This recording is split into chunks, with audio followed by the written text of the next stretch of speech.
So I'm sorry, what was the question? Our year in Storm of Swords.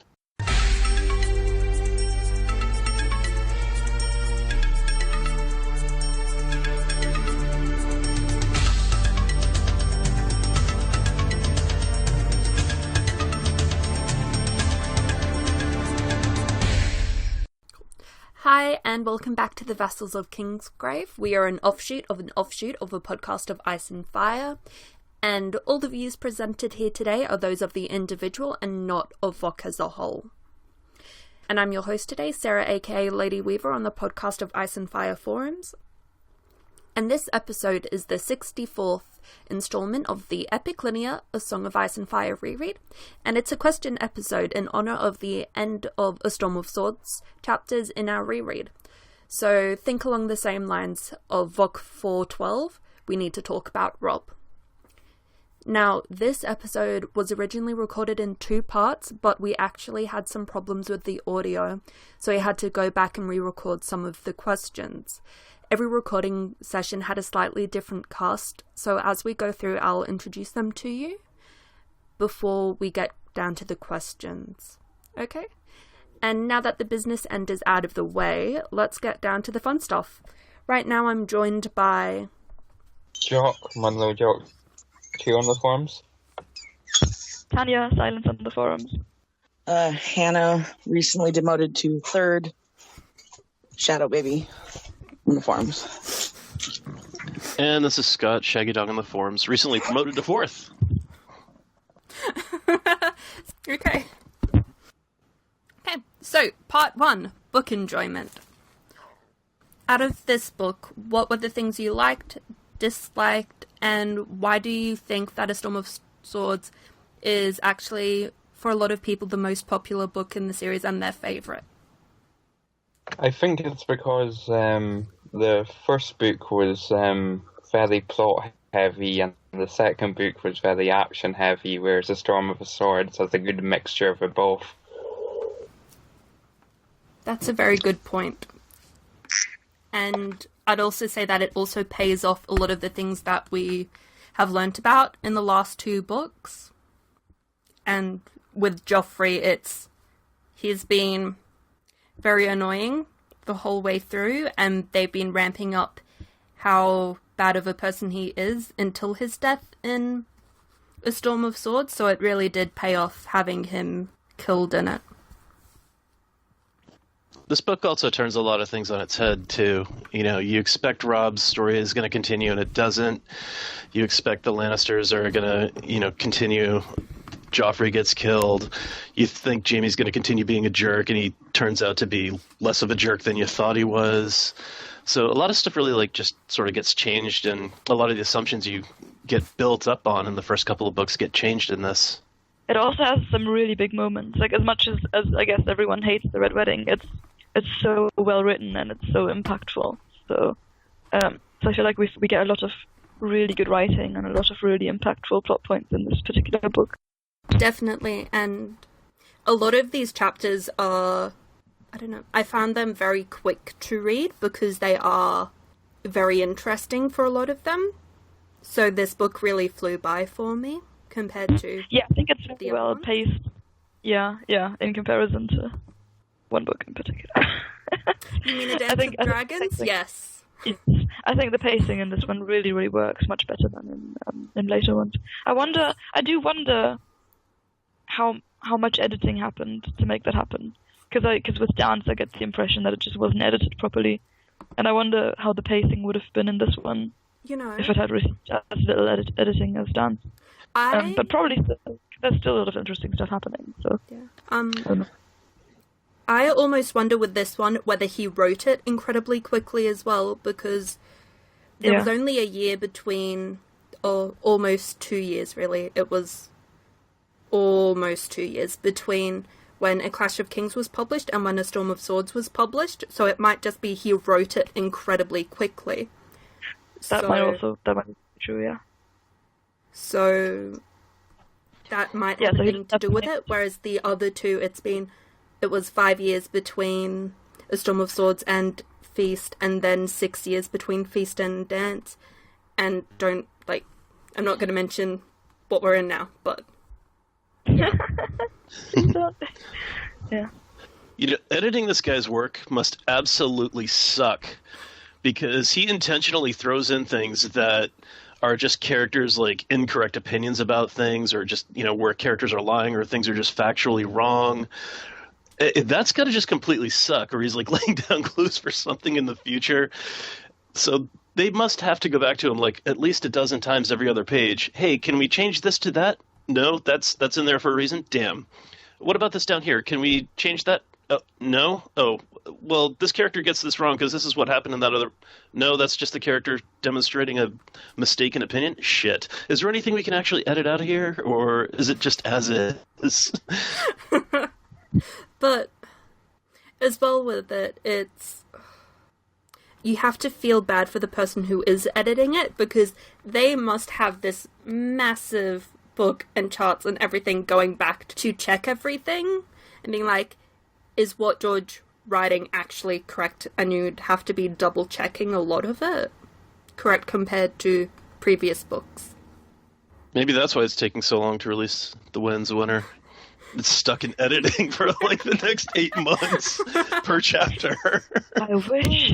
You know what Okay, you know what they should do? The editors should just be like, okay, George, these 2 chapters are becoming 1 chapter, pick the important bits, they're going in 1 chapter, and, like, delete all of the fluff. It's just like, don't need that character, don't need this one, don't need that, just, like, cut everything that's not important. Which they should do. You know, maybe that explains a lot of the spoiler chapters. Like, the person just gets frustrated, and they go back to George like, hey, can we throw this out there? It's been a while since we've thrown a spoiler chapter. Sure. And then, like, we go absolutely apeshit on it and tear it apart and, like, look at it from 50 different angles. And if it passes the internet test, it goes in the book and it gets published. So, like, pretty much all of the spoiler chapters will just be compiled into a book and be published, and there won't be anything new in it. It's just everything we've read before. Please don't say this, because I please just don't jinx it. Don't give Martin any ideas in case he's listening. So you'd prefer that the spoiler chapters are just their own thing and aren't put in the book at all?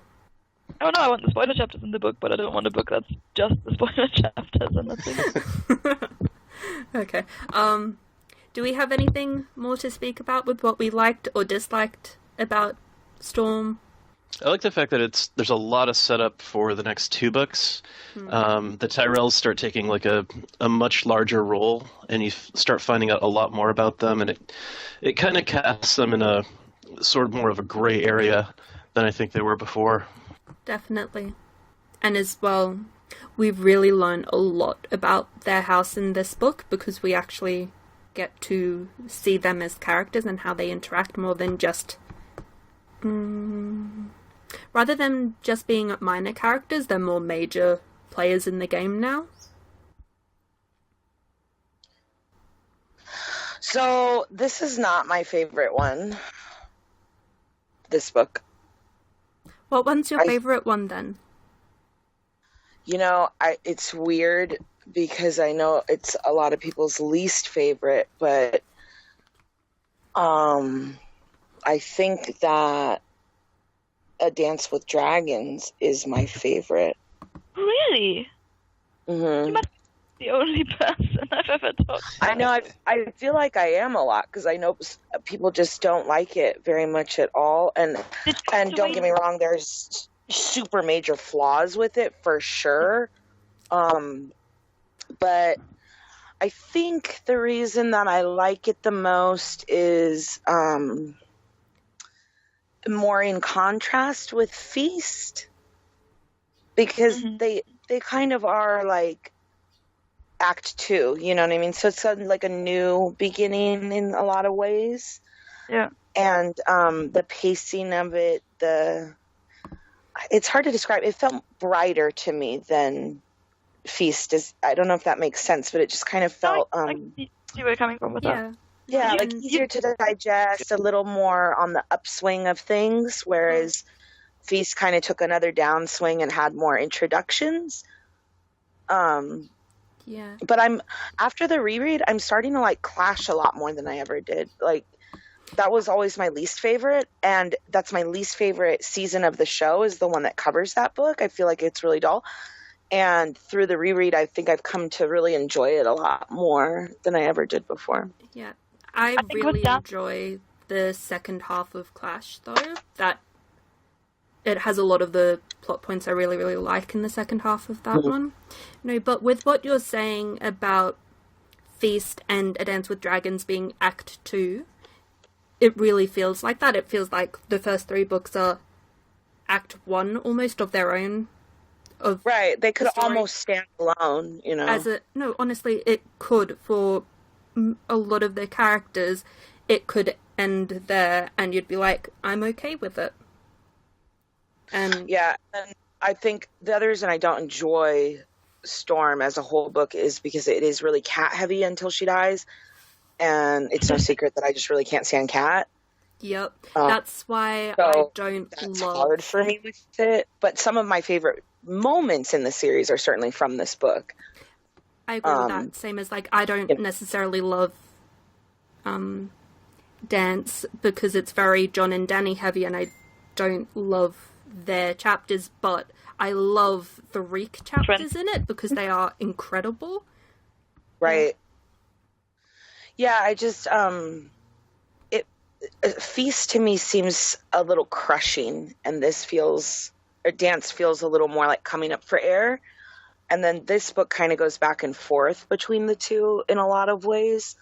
And of course, I think part of why the fandom loves it so much is that it's not all a beat down on Starks, and there is a little bit of revenge, not necessarily at Stark hands, but, you know, we do lose Joffrey, we do lose Tywin, so there are some wins for us as Stark loyalists, and that's the position I feel like the reader is meant to be put in. Actually, I really agree with what you're saying, because most people very much feel like the Starks are who the reader is meant to be because we see them first, and a lot of the point of view characters are Stark. All of the point of view characters in A Game of Thrones, apart from Dany and Tyrion, are actually Stark. They're who we are set up to support from the beginning.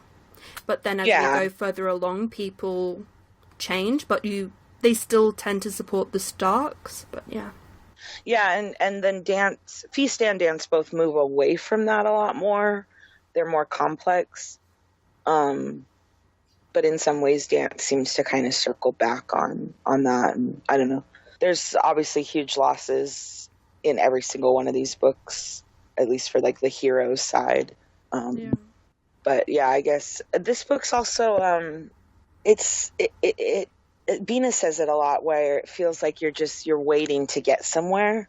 All the running around the Riverland things with Arya, and it all just feels like one big wait. And then, so it's never been my favorite, although it is a very, very important chunk of the story. I don't know. I think in a lot of those, stories where the main character isn't doing a lot, like a lot of the benefit you get, especially on the rereads, is what's going on around them. Who's doing what, not necessarily directly related to this main character, but the other characters who are, making moves, like the things that Littlefinger's doing, the things that is going on, around Jaime when he gets back to King's Landing, the things that's going on around just some of the other characters, like Arya when she's, trying to figure everything out, when she's hanging around with the Brotherhood without banners. It kind of gives you a little insight as to what's going on in the world around them. Same thing with Bran, too, before he leaves Winterfell. It kind of had that feel where, he'll be reflecting about Robb, and you'll get that kind of idea as to, what's going on in Robb's world and what he's up to and how it's going to impact the story later on. So I do agree that there's not a lot of, direct main character stuff in some of the chapters, but there's a lot of build-up around the character that seems to be happening. Yes. Yeah. Yeah, that's definitely very, very true. And I love, obviously I love Davos. And who doesn't? We get him, and I'm fascinated by Melisandre, so we get him. So it's like, I don't care enough about Stannis, but I do care about the people around him. So, like you said, there is a lot of like this stuff going on around him. Yeah. Or the characters you're supposed to care about. But that's also probably the reason why, with you saying you don't care about Stannis, is why he's not a point of view character, and it is Davos instead, because Stannis isn't terribly likable. He's very stiff, but seeing him through Davos's point of view, and the reasons why Davos likes him and respects him and still follows him, does make it a lot easier to like Stannis. It would be hilarious to get a chapter from Stannis' point of view. That guy should be doing what I say. Why isn't that guy doing what I want him to do? He should be doing what I want him to do. God damn it, I'm going to have to go kick his ass for not doing what I want him to do. It's not even just what I want him to do. It's just like, God damn it, Renly. Why is Renly doing that? Renly, why are you doing that? Renly, you should not be doing that. This is how it's meant to go. Why do you have your own ideas? Why aren't you following protocol? Oh my god. How come everybody likes you on top of it? You're such a jerk, Renly. Okay. That might be another reason why I like Dance more than Feast, is because Davos isn't in Feast. But that's also... But Davos is one of the very few chapters I like in Dance. So we can't move him, because otherwise who else am I meant to like in Dance? No one. Yeah, exactly. Have you guys ever done the reread? Like the combined order thing? No. Yeah, I haven't, but it does intuitively make a lot of sense to me to kind of view them as one book rather than... Yeah. And that also kind of solves the problem with some characters not appearing for such a long time. Mm. Yes. Let's move on. Do we want to cover whether or not this linear reread has changed our perspective on anything? Or not really? Does anyone have anything they want to mention for it? Yeah, my opinion on House Tyrell completely changed over the course of the linear reread. The first probably 2 reads through this, I thought, these guys are basically just the Lannisters with, better public relations. They'll stab you in the back, but they'll be nice about it, And now I kind of think House Tyrell is a little bit more like what House Stark would have been if House Stark, wasn't so geographically isolated in the north. Like if they had to deal with, other people in their own region or just outside of their own region a lot more, then I think they would have, become a little bit more like the Tyrells and been a little bit more politically savvy and a little bit, just less like rigid. Like Ned has that whole honor thing, which kind of leads to his downfall. And I don't know. To me, I think House Tyrell, they're honorable, but not honorable to a fault. Like if they think you're not an honorable person, they don't feel compelled to still be honorable and treat you that way. They'll treat you. They've got no problems sinking down to your level, I feel. Yeah, they seem to have a more flexible view on morality, I guess. Which is probably better if you live in that kind of world, surrounded by everyone else. Yeah. Do you think this is a result of the linear reread, or do you think it's just a result of having reread it one more time? Do you think the linear order had anything to do with that change in perspective? Maybe a little of both, because, regardless of how you read it, you're going to pick up on different things, but I think a little bit of both. Because I really didn't pay too much attention to them, initially. But in this perspective, I don't know, it just kind of seems, as they're going through it, just how they approach the whole game seems to change a little bit when you're reading it in the linear fashion as opposed to having it jumbled all around. Yeah, okay, I can see that. Yeah, that makes sense. So, let's move on to A Storm of Swords. Characters! Yay! What do you think of the characters that were introduced in this book and had not been mentioned in previous books? And what contributions do these characters make to the story going forward? So, let's talk Dario Naharis. He's a waste of space. What a babe. I mean, that gold tooth. It does it for me all day, every day.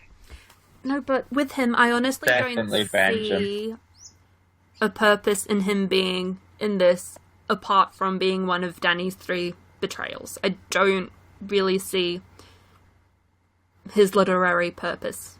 Like, the reason why George created him. I'm just like, yeah, he's like a red shirt, to be honest to me. I'm just like, you're dead, bruh.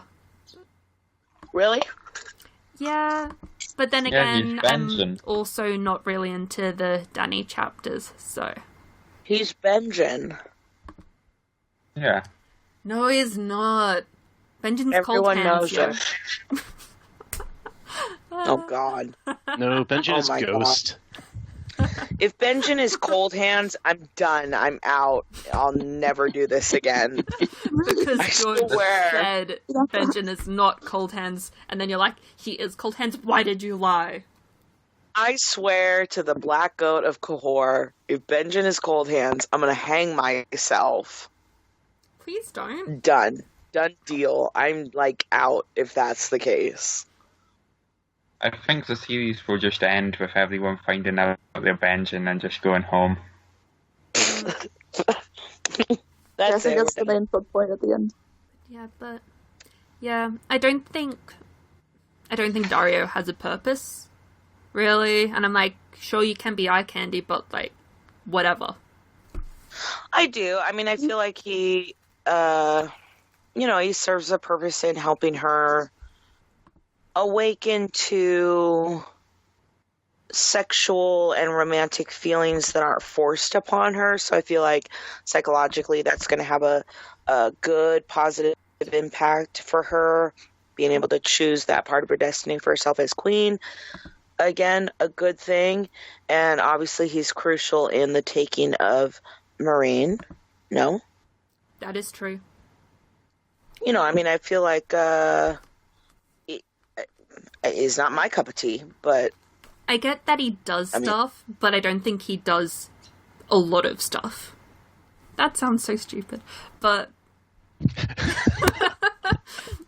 but I don't think his introduction really improves on world building, like exchanging information between characters, like Barristan Selmy does and is really, really good at.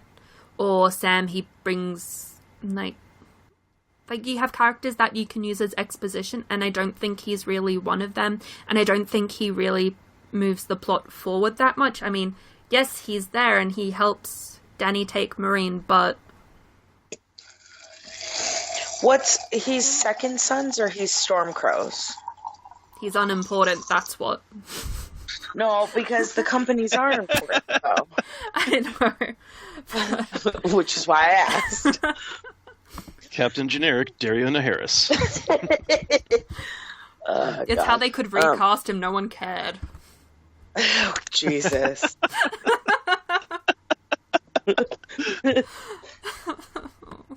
Oh my. Sorry, I really need to stop with the Dario Naharis stuff, but like... No, I mean, I totally get your point, but... He's for the Stormcrows. There you go. Yeah, I mean, I think that part of it, I think, is important. Having another ally for her, I think, is important. To betray her later. What do you mean? As in, she has 3 betrayals, and the only reason why I can think of to have him join her is to be one of the betrayals. Like, that's... Yeah.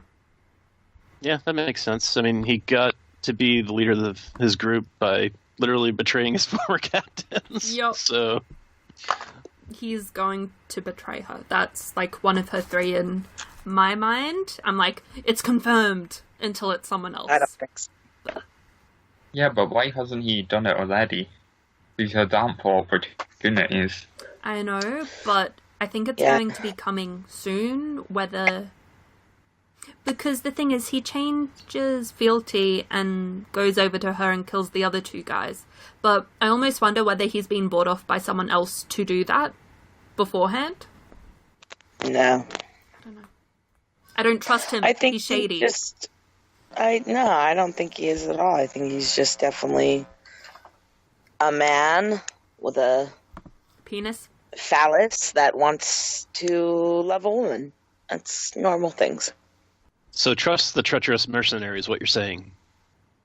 He never betrays her. He betrays his own men to serve and be with her. Not yet. Just wait until Not she yet. gets There's old no and loses indication her that he's beauty. going to. I don't think that's what it is. I've never thought that about him. I think he's just some baby.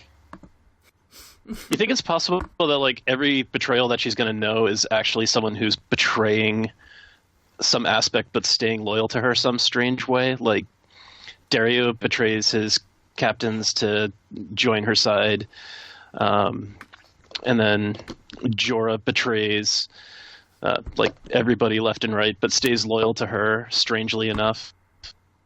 Well, that prophecy also says, Well, there's that betrayals you shall McLaren know. It doesn't say 3 betrayals committed against you that you shall know. It could very well be her own bullshit. We don't know. We don't have enough information on any of that. Mm. Like, I've never been sold on anything prior to that being a part of the prophecy. And we covered it when we did House of the Undying. And most people are really convinced that, one to wed, one to bed, and one to wed is Drogo. And I never, for a second, considered that. I always thought that it would be... Why would a prophecy predict something that's already happened, was my point. Yeah. It's not prophetic. That's just retelling of histories. Yeah, but that's kind of how her whole experience in the House of the Undying kind of goes, and now we're going back into the prior book again. So, I know, but anyway, that's always been my bag with it, with all the stuff that happens to her in Karth, between Quaithe and House of the Undying, all the things, is just why speak about something that's already passed. I've always looked at it as something yet to come. Oh, gotcha. Well, her past is fucked up too. Like, she doesn't really have a good grasp of her prior history, because everything she learned from Viserys. So, he was really definitely big on making sure she learned everything accurately as it actually happened and not slanting it in any way. So, And the thing is, he was a child while he told her a lot of it, so unreliable narrator who doesn't necessarily want to tell her the truth as well. Right, exactly, and probably glorified, and vilified as much as he could. Like half the shit that's in like the first chapter of Daenerys when she's thinking about what Viserys told her on their escape is like complete bullshit. Like there's even a thing in there about Viserys recalled the black sails shining in the moonlight. It's like black does not shine. Like, it absorbs light. It doesn't reflect it. So he definitely either at the very least romanticized like their escape, but yeah. But to the point, that's I think kind of why the Warlocks in the House of the Undying were kind of retroactively kind of going back and trying to, give her this sort of strange like family history lesson that she wasn't aware of, basically. Yeah. Maybe. But yeah, that's a prior book. Yeah. Let's stick with this one. For me, it doesn't make sense, but yeah, I get it. Okay, let's move on to Oberyn Martell and Ilaria Sand. I lumped them together because, yeah, they work so well together. Ilaria's story is very much intertwined with Oberyn Martell's. So Oberyn was introduced in this book and killed in this book in spectacular fashion. I think Oberyn was really incredibly interesting and such a highlight as a character, and that having him usher Dawn into the story he's the first character that we've met from Dawn, and he is such a great character and is so cool, and it really makes us as the reader pay attention to Dawn, because it's just like, oh my god, he came from there? What? But also, his actions towards the mountain really show that Dawn itself has not forgotten that Elia Martell was murdered by the Lannisters, and that we should be expecting something to that end going forward. Did anybody else feel like you were kind of cheated when Oberyn got killed, like, wow, this guy's like pretty awesome. He's pretty cool. He's a really good, solid character, and he's now just like stuff on a rock in a courtyard. Great. The thing is, all the cool characters get killed off very soon because it's really hard to keep a character as being cool. That's in air quotes. When you learn more about them, so like Arthur Dane, like he's hyped up so much, and everyone loves him. Like every character you hear talk about him loves him and thinks he is amazing. But I think if we actually knew that character or had him as a point of view, he wouldn't be that interesting. And like there's something to be said about mystery, and I think the Red Viper has that. But I think if we spent longer with him, we almost wouldn't love him as much. So he stays the man, the myth, the legend because he's dead, basically? There's nothing really deeper to look into? Yes.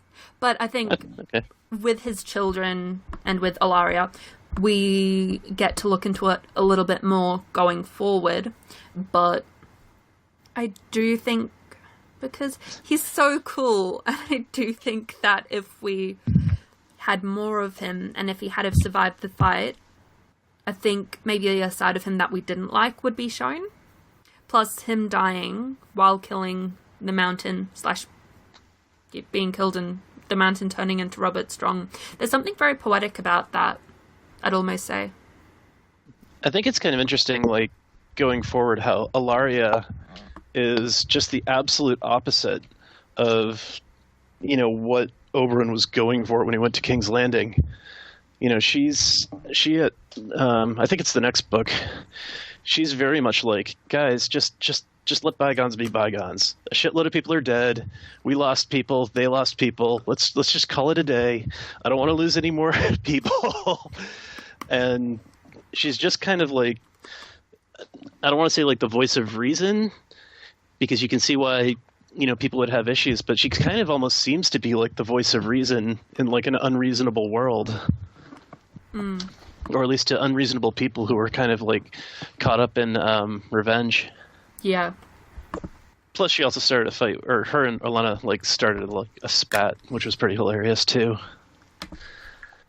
Definitely. And Olenna was one of the other characters that were introduced in this book. And she's amazing. But I really, really liked that she is a matriarch and that she is an older woman and that she is able to teach Sansa so much about the Game of Thrones because she has been living it and manipulating the men around her for pretty much her whole life with who she was going to marry, because she was betrothed to Prince Daeron Targaryen, but she had him she had him break off the engagement in 246 AC, and then she married Luther Tyrell instead, and she really, like, she's so cool. I almost think she is something to be inspired by and to aspire to, especially for the younger women in this, so Sansa and Marjorie. Yeah, she's definitely a really cool character, and it's quite nice to see an older character, and particularly an older woman that has this sort of role in the novels. It really is, yeah. And it also kind of goes to show that like she can call the shots too, because when Tywin suggests to Mace that Cersei should marry Willis, Mace is like, yeah, that sounds good, and then the next day Mace is like, yeah, maybe not so much. Olenna doesn't like that idea, so it's not gonna happen. Like, yeah. She's the one who's like calling the shots, and even though Mace is the Lord of Highgarden, he really isn't the one who's the brains behind the operation. She is. Yeah, she definitely is. Which is wonderful to see. And because a lot of the times in this we are seeing that it is a very patriarchal society, and it is normally the men that are in charge, and Mace is technically the head of the household, but practically Olenna, I think, really does run the Tyrell family. Agreed. Yeah, absolutely. Do we think there's younger women that we've seen in the novels that have the potential to grow into that kind of character? Ariane, I think, later Yeah, I has think potential if she smartens up. I think Sansa, because she has learned from a lot of these women, I think if she lives that long, she might. I wonder about that because with Elena, I feel like there is something relatively subtle about it, right? I feel like she has a lot of power and she controls what's going on in House Tyrell, but she's not aggressive about it, or like I don't know what the right word for this is. I don't like aggressive for this, but anyway. And I feel like Sansa would be more obvious about it, which isn't a bad thing. I don't think but so I would necessarily, because I think when she was younger, she was very obvious with things. But I think as she gets older, she's learning to be more subtle because she has to. So I think if she that's the thing. I'm hoping for her to end up in a position where she doesn't have to be, I guess. Maybe that's part of my point. But I think Sansa might learn to be like Olenna if she does get to live that long, because she'll have to be able to be honest. Right. I think we could also say maybe Marjorie, but I don't think Marjorie has had to learn for herself yet. Oh, I disagree. I think No. I think Olenna might be coaching her a lot, and I think Olenna is making a lot of the decisions. Whether Marjorie is inputting or not, we don't know. But I think you pick up a lot from being around these kinds of people, even if you're not put in a position where you have to figure these things out the hard way. I think if you're just around this kind of way of thinking and this way of acting, I think you pick up a lot from it. Not to mention, Marjorie's mother is also a High Tower. And they've always been involved in plots and schemes, revolving the throne. So, I mean, so she's getting the benefit of the High Tower's history and Olenna's, brains and schemes. And, Olenna's definitely going to make sure Marjorie's playing, whatever role, and, definitely coaching her along the way so she can, handle her own sooner or later. I mean, Olenna definitely certainly knows she's old, so she's not going to be around forever. So, she wants to make sure at least Marjorie has a good, setup.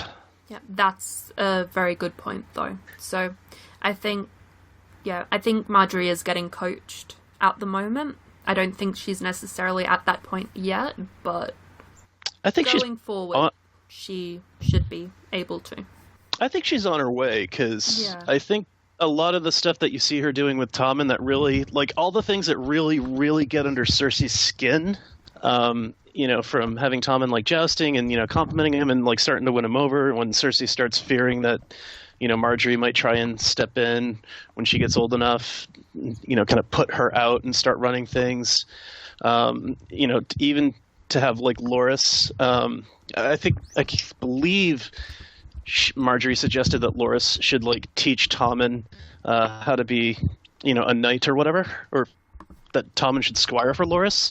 And Cersei was like, "Oh hell no, I don't want that," because squires grow really friendly with their knights and they get close to them. She definitely didn't want that, so she shot that down. So I think she's at the very least, trying or playing a little bit, but yeah, I think she's on the right track. She's still very young, so she's got time to figure this out. Yeah. Right.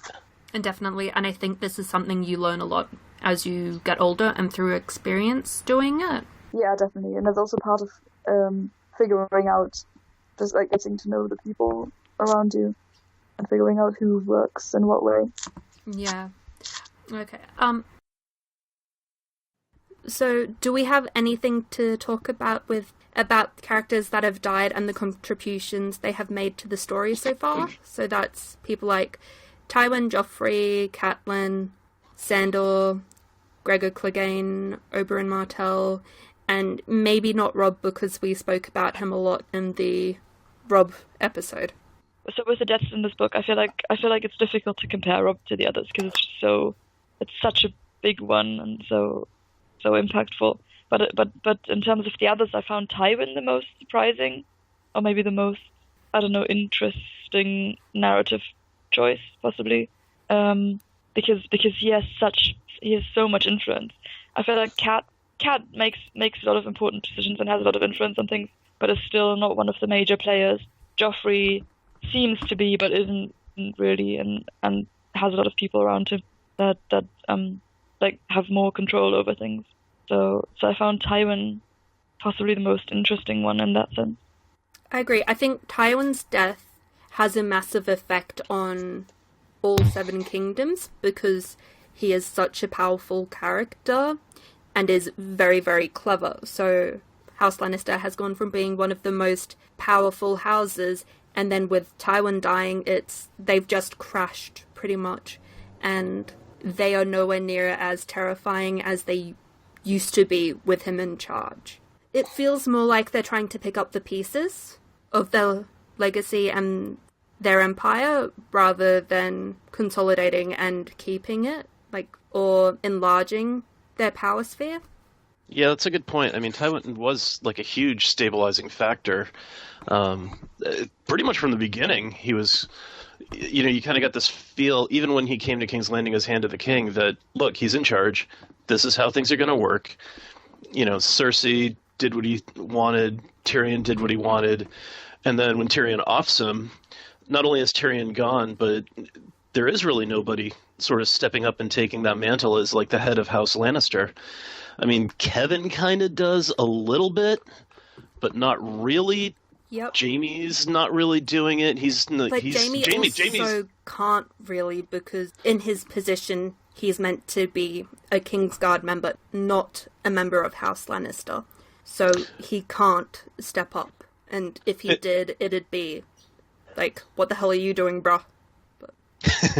Well, not only is he not stepping up, he's like actively embracing being a Kingsguard member a lot more going forward. So he's definitely like stepping away from it all. And there's really nobody else who's kind of, taking control and like wielding that, stabilizing factor and that power that Tywin was. And Cersei's trying to, but it's just not working out for her. She doesn't have the same presence, I'd say, that Tywin had. Definitely. And with Cersei, she hasn't made... I don't think she's made any powerful moves to terrify her enemies and really ensure that they see that she is a force to be reckoned with, which is what Tywin did very early on when he became Lord of Casterly Rock. True, but also, I mean, Cersei is also not getting... not coming into it the same way Tywin did. Tywin kind of got there by default, and then he was able to kind of take over. Cersei, it just kind of landed in her lap unexpectedly, and like shortly after the death of her son, so she's getting this sort of on the worst of situations possible for her when everything's in complete chaos. Can we honestly say it is unexpected because she knows that Jaime is a Kingsguard member, so he can't inherit. She knows that Tyrion was meant to have been executed and now has run off, so, leading up to it, with Joffrey's trial, she should have known that if Tywin were to die, that this is what she should be expecting. Yeah, but I don't think she was expecting that. Like, Tyrion was locked up. Soon. Tywin had everything under control. He was going to take care of it. And, things were working out for her. And it was Jaime who intercedes that undermines all that. True. And then she gets woken up in the middle of the night and finds Tywin. Your dad died on the crapper, and somebody found Tyrion's whore in his bed. And then... Yeah, I feel like there was no reason to expect Tywin to die, right? But the thing is, people do die suddenly all the time. That's the thing. I mean, you think so. Don't actually see a lot of that, do we? In this, it's more like die suddenly equals in war, rather than from illness. But he could have had a heart attack and died. And then she'd still be in the same situation. Sure, but that's the kind of scenario you don't consider, right? I mean, I don't know. Not in a book about war, probably not, but... Well, also, if he dies of a heart attack, that's disturbing and troubling, but you're not, scared shitless that, Tyrion's going to pop out of the corner with a crossbow and start firing bolts off at you. Like, she's like one of the first things she does is she's like, okay, guys, start tearing apart the walls, find the little bastard, see if you can get him, and they do go looking for him, and they're like, yeah, there's like miles and miles and miles of tunnels. We can't find him. It's not happening. So her paranoia really starts setting in, and that's kind of justifiable in a way, but it's just not a good starting point for her throughout the entire thing.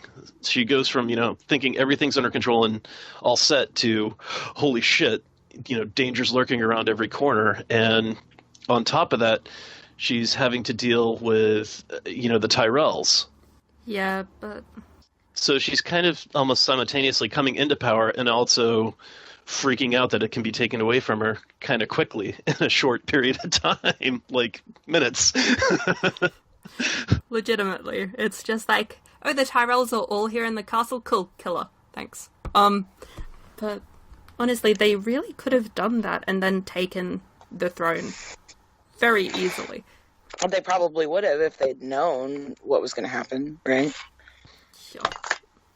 Still now, with Marjorie being with Tommen, they just need to hurry that along a bit and wait until Tommen's in full command and it is actually in power, and then they just need to off Cersei and then...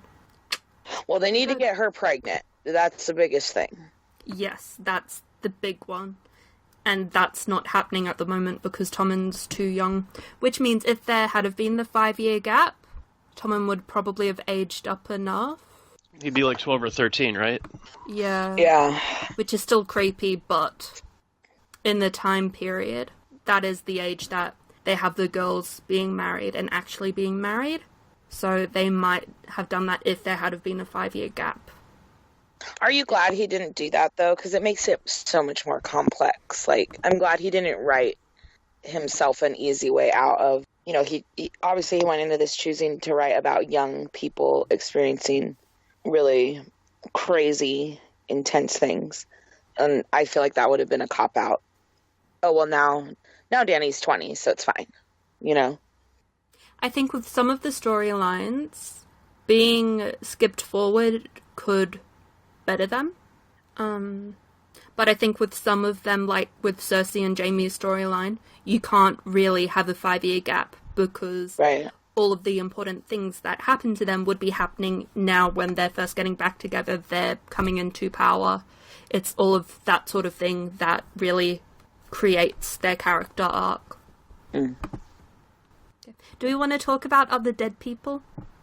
That sounded way too happy, but... Yes. Dead people. So, still talking about people who have sadly fallen. Do we have... By the way, I don't think Sandor's Clegane's actually dead. I do believe in the theory that he's still alive, so...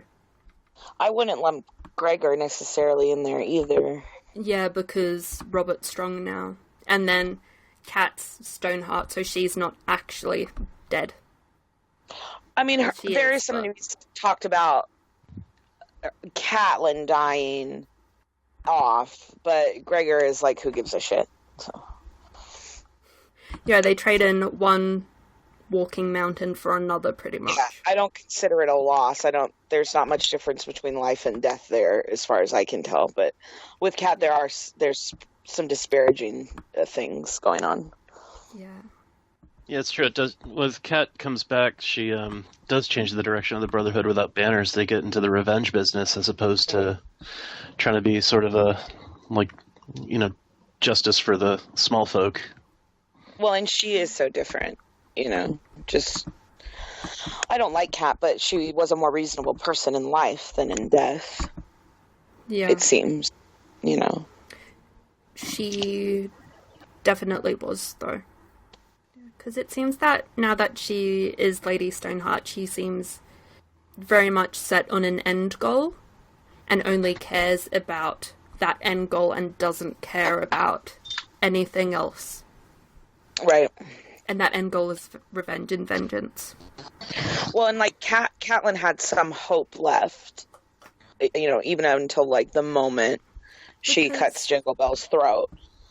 But Lady Stoneheart has no hope left at all. With Catelyn, she had to have had hope to let Jaime go to save, hopefully, Arya, but definitely Sansa. She had to have hoped that would happen. Otherwise, you couldn't do that. Otherwise, it's just like, yeah, I'm just releasing you, even though I know nothing will happen. Well, she even hoped that she could reason with Walder Frey and that, Robb could walk out of there. Yeah. And she doesn't give up hope until, she cuts Jingle Bell's throat, and then it's done, I don't know if it's fair to call that hope. I mean, both of those things seem more like something you do out of desperation, because she can't see her way to another alternative. She can't see her way to, a better solution. So she's rolling the dice and taking a chance and hoping it plays out. But it's not. I don't think it's hope. I think it's like just. What's that? Sometimes hope is desperate, though.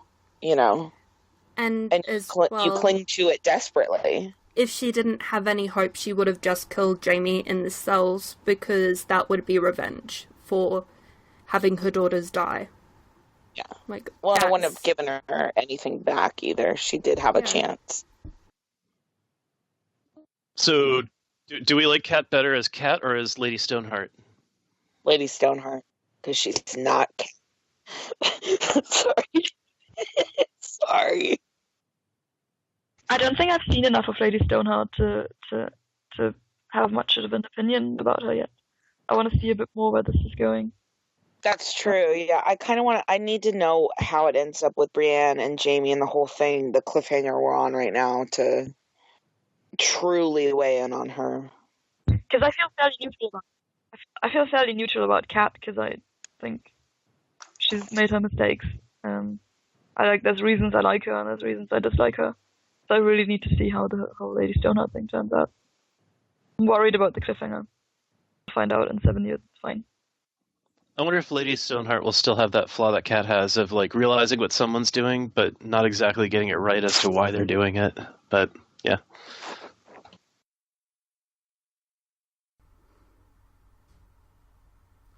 Hi, so it's me from the future again, and the recording actually failed in this part, and it was mid-question as well, unfortunately. So this is where our pickup recording session comes into play, and in that part, we are still answering the questions about characters who have died in a Storm of Swords. Okay. And now I'm joined by Jock. Hello, Jock. One little Jock. You on the forums? Marie. Hello, it's Marie and Nymeria on the forums. Tanja. Hey, this is Tanja, Scilens on the forums. And Matt. Varley on the forums. What's your opinion on the impact of the characters that have died in this book, specifically the Night's Watch members and the people at the Wall? Just looking at Craster, obviously he's a monster, but with his death, there was like a lot of lost knowledge. Obviously, he had some kind of a deal with the others that may have been advantageous going down the road, and he wasn't able to give up that information besides saying, like, he's one with the gods or whatever. I also think he was pretty badass enough that, like, people didn't fuck with him. And then, like, the Night's Watch kills him. Do you think, so Varley, you were saying about the lost knowledge, do you think we will get more information on what exactly was going on there, and if yes, then how or by whom? I mean, maybe by Gilly, but I think she would have spilled it already, right? Because every one of his wives is, like, raped and murdered, and he's dead. So Gilly's really the only survivor, and I don't think she was privy. Like, I think it was, like, the two old women that were, like, trying to get Sam to, like, smuggle Gilly out when, like, the uprising occurred, and it was just, like, they knew.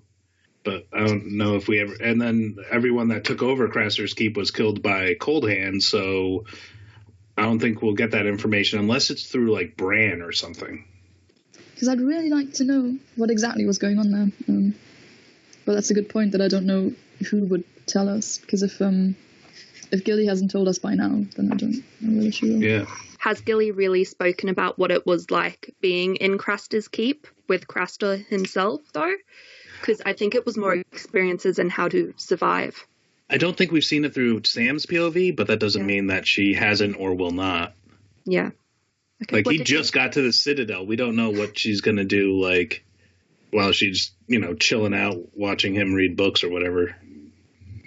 Definitely. She has a lot of time to fill in. We could end up having another's POV in the future. No more POVs. But do you really think he's going to stick to that, though?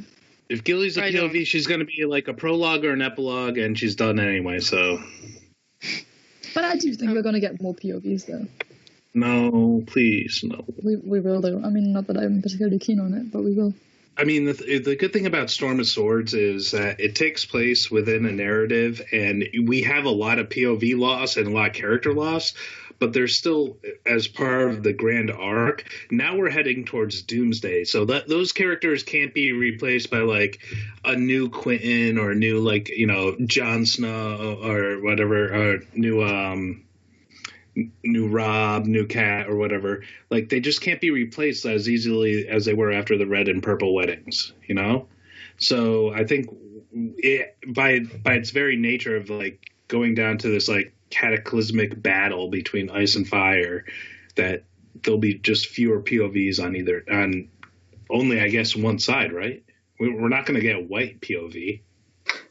Probably not. Although you could say that all we've gotten is white POVs.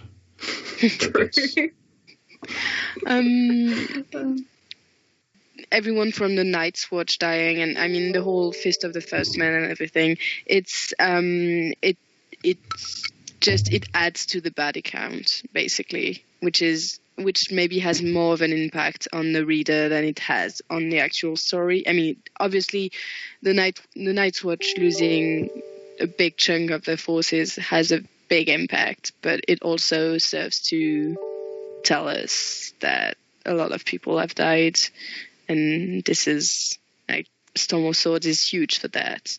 But I guess there's nothing specific about the specific people who have died, I guess. Yeah, and like I said, I feel like Storm of Swords is still in, like, the meat of the story where, like, people can die, and, like, he set that pace back in Game of Thrones that, Okay, let's move on. Okay. So, where would Sansa be if she hadn't been implicated in Joffrey's death and was not spirited away the night of the Purple Wedding by Littlefinger? That's a stupid question. Why is that? Well, Hannah will be happy to hear that. Okay, so she'd still be married to Tyrion, and Tyrion would be implicated in Joffrey's death. Well, which makes her implicated in Joffrey's death. So I'm guessing if... Oh, then she'd be still living with Tyrion while Tyrion fucks Shay, and Joffrey makes good on his promise to, like, enter her bedroom and impregnate her. So she'd be not in the best... I mean, she'd be in the Red Keep. With this one, if she hadn't have been implicated in Joffrey's death, but Tyrion still was, Tyrion would have been put to death, and then she would have been free to marry whoever, so they would have tried to marry her off to another Lannister. That is, if Jaime was unable to send her away to safety with Brienne.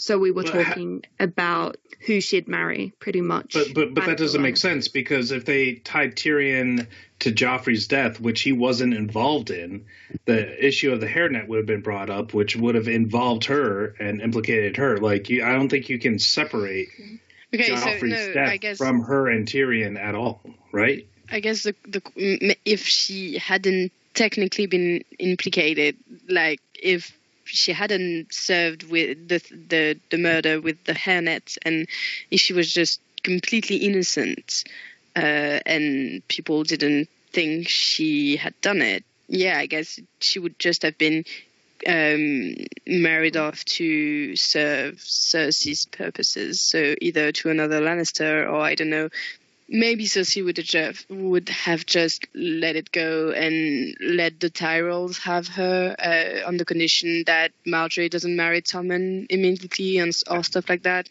Just after have Sansa, Joffrey's but not death? Tommen. Yeah. After Joffrey's death, do you think Cersei is letting anything go?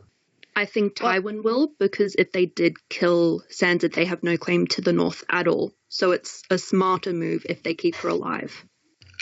Yeah. But that's if you're using logic.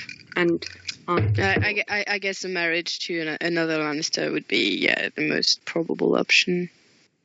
Does anybody else have anything to say about that question, or we can move on to another one? Or okay, how about this question?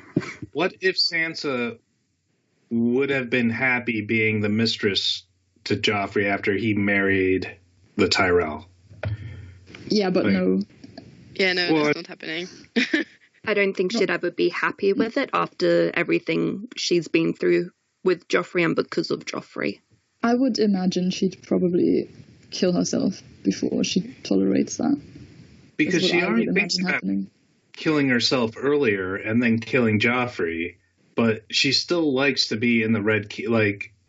She imagines like she's in a position of power while she's in the Red Keep, and then all of a sudden she'll be with the Tyrells, and then Danto says that we can escape, and she's like, no, I don't want to do that. Like, I'll go. Well, that's during the brief period when she thinks that she will marry Willis.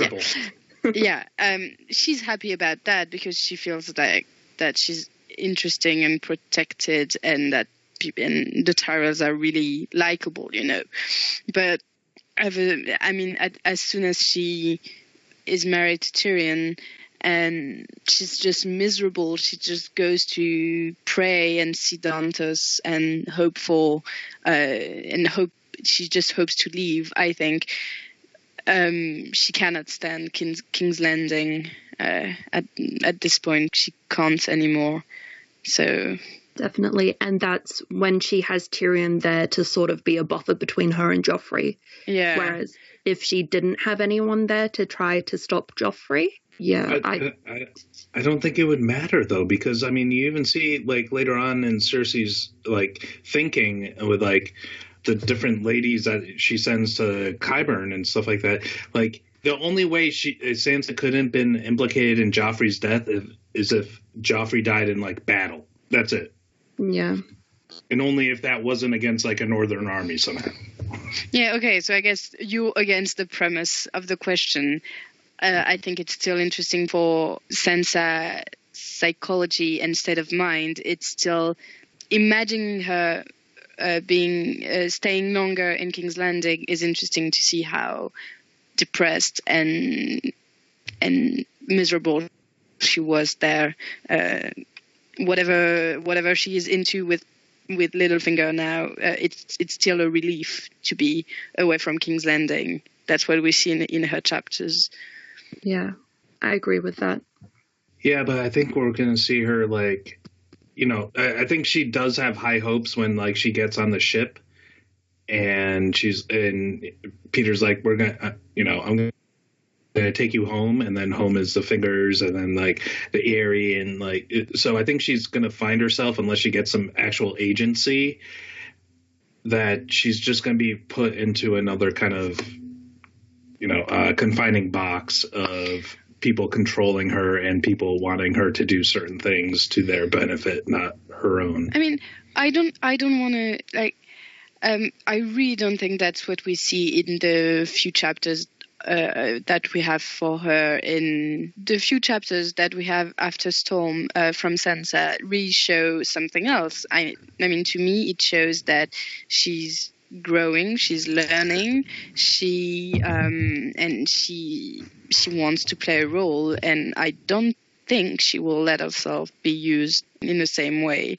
And I guess if she did let herself be used this way, her story arc would really not be that interesting. Like, because if there's no evolution and she's just a victim the whole time, at some point, just it gets tiring. Do you not think she's still a victim though? Because like, so Littlefinger, basically she's in charge of like Robert Arryn at the best of times. And we end it with Littlefinger saying, I've arranged another marriage for you that will make you heir to the Aerie and the North or whatever with Harry the heir, right? She's still like, no, go on. Littlefinger is going to try and use her for power and to be to get the Eyrie and Winterfell and everything. But I do think that she's not gonna let it happen so easily. I think she's evolving, and she's not gonna let herself be a victim for much longer. Yeah, I agree with that. I think at the moment that's still definitely the case, but I do think this is kind of the trajectory, and I do think she's becoming more powerful by virtue of having a better insight in what's going on, being able to be a more active participant in her own story. Because so far she hasn't really done much. She's just been brought from one place to the next and put into various situations. But I think she'll start having more agency within her own narrative. Hopefully. My fingers are crossed. Well, she already has started, hasn't she? With Liza's death, she is sort of playing a role in it by keeping quiet and not telling the truth about. Yeah, but that's to protect her own identity, which is to protect her own self, which also plays into Littlefinger's. I mean, it's not a conversation I'm interested in having much longer, quite frankly. Varley doesn't want to be on this podcast. Okay, bye. Please don't leave. Okay, we'll move on to the next question. Yeah. Okay. What do you think of the contributions of the added POV chapters in A Storm of Swords? So we'll start with Sam. With Sam and Jaime, I think it just broadens the world, and obviously with Jaime's story arc changing, it's amazing. It makes you like that character, and with Sam, it's just another kind of view of a workaday man of the Night's Watch, trying to make his way through a horrific scene. Yep, and actually I think with Sam's point of view, I think it's quite necessary, because otherwise we wouldn't really know what's happening at the Fist of the First Men or at the Night's Watch, at the Wall, while Jon is away. That's true as well. Yeah, and it's preparing for storylines that will happen. I mean, that happen in Feast and will happen later at Old Town, and that I guess are going to be important. I think with Sam, he was needed. We did need to know what was happening at the Fist, and then the whole run back to Castle Black. But definitely, it's still a risky move, because he's a likable character, but to me, a bit like Brienne. I like him, but I don't feel as invested in him as I feel invested in other characters. And maybe, I don't know, he is a bit too good and too not flamboyant enough to be as liked as, I don't know, I love reading Jaime chapters. It's everything to me. I absolutely love reading his chapters. Yeah. And Sam, I enjoy the story, but I'm not that into the character himself. Well, it's only so many times you can hear a character be like, I'm so fat and weak and cowardly. Yeah. And it's okay, he really comes into his own. I would say Storm of Swords is his worst POV. And then A Feast for Crows, it's really interesting. Even though he's still self-deprecating, there's a lot of stuff happening around him as he travels down from the wall. And I think the real big payoff are those two chapters that are Sam and Jon doing basically having the same conversation and thinking different things in their head. Where Jon's well, Bran and everyone's dead, and Sam's oh crap, no, Bran's on a fucking elk with the cold hands, and they're going to. Yeah, actually, the end of Storm is really great for that. I guess Matt, you were on that podcast, the one with the two Jon and the two Sam chapters. Sure. But yeah, those worked great, and Sam was enjoyable in them. I guess it's kind of what Dodge is doing with multiple characters in Dance and Feast. It's he has them having this kind of recurring thoughts, which we find annoying as hell. And Sam can be a bit like that. Like, it feels like he's going in circles sometimes in his head. Same as Brienne, who is actually going in circles. And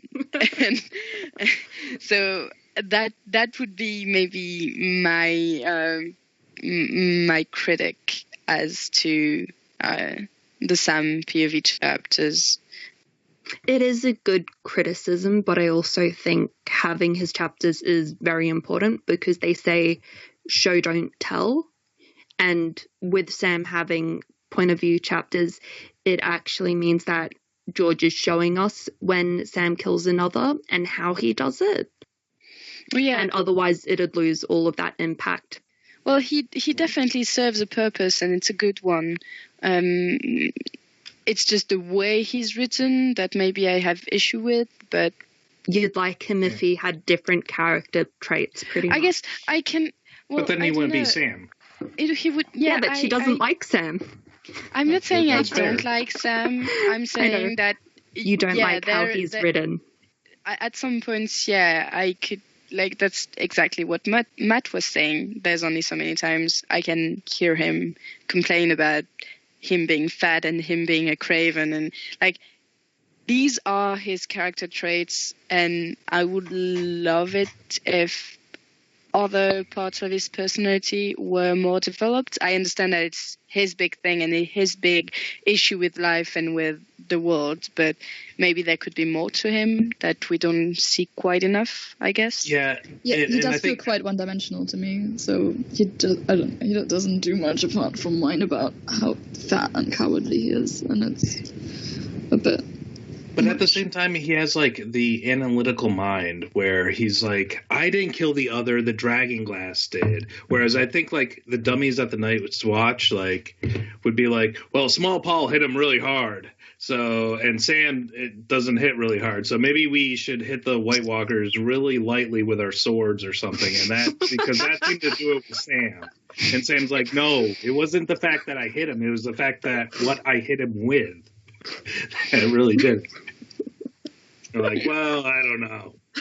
We're gonna come really. But yeah, that's the most interesting things about him is when he's using his intellect to have Jon elected, for instance. So that's the part of him I like, and I would like to see more of that and in a more developed way. Because as and of he's now, in Citadel now, so I think we will. Yeah, hopefully.